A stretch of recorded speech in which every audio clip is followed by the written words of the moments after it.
she just lost her breath and went blue. I looked at her and I couldn't believe it. And I started jumping up and down in my living room.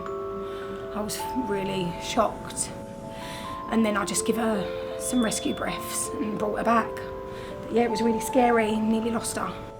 The impact of having a very sick child on a family is immense. Nobody can imagine what that is like. Nobody can imagine what it is like to see the thing that is most precious to you in life suffering when you can't do anything about it.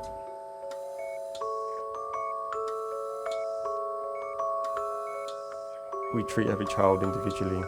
We give 100% for each child, and the parents recognise that and they accept that. So even though the child are going through a very, very stressful time, you can see the nurses and doctors giving 100%.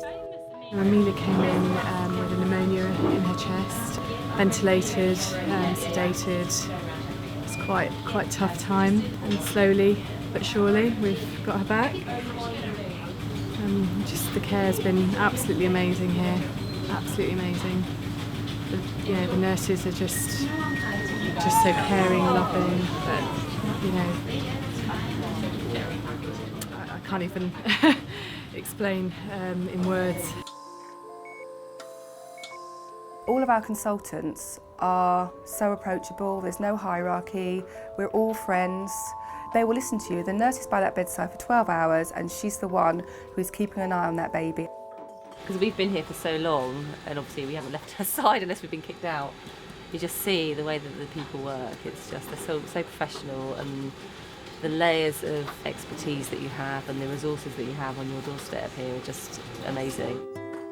We know that we give a brilliant standard of care to the patients, but the thing that's always mentioned about the care is the environment we're in, the lack of space. We fill up these spaces with a lot of equipment, and it's hard for the nurses and the parents to walk around the bed space. We're always banging into each other, we're always banging into pieces of equipment or moving equipment out of the way. It makes a very cosy environment, but not the most productive environment. We've kind of outgrown our current unit, both in terms of the equipment that we need to look after the patients we get, the number of patients that we're referred, and the environment that we're in to look after the patients effectively. When we've been here, we've heard lots of people being turned away, and it's quite stressful for everyone when you've got a sick child and there's no space.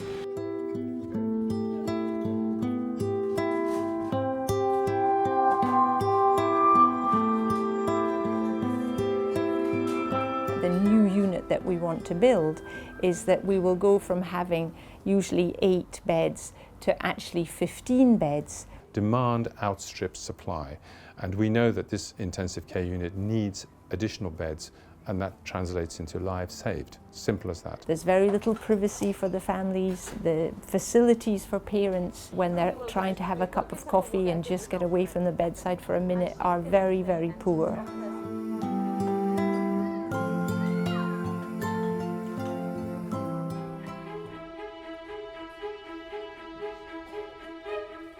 Amelia has done incredibly well. She's back to her old self. And today is her discharge date, so the parents are very happy. Thank you so much. Yeah, no, fantastic. Come here, really good. You come to say goodbye. We talked most mornings, we talked about Amelia, we talked about, the roller coaster ride these parents go through.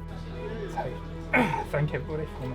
He's got all this stored up emotion inside of him, and this happiness, you can see the happiness inside of him, and it makes us try even harder. At the moment we deliver world-class care, but the environment limits really the potential of what we could do.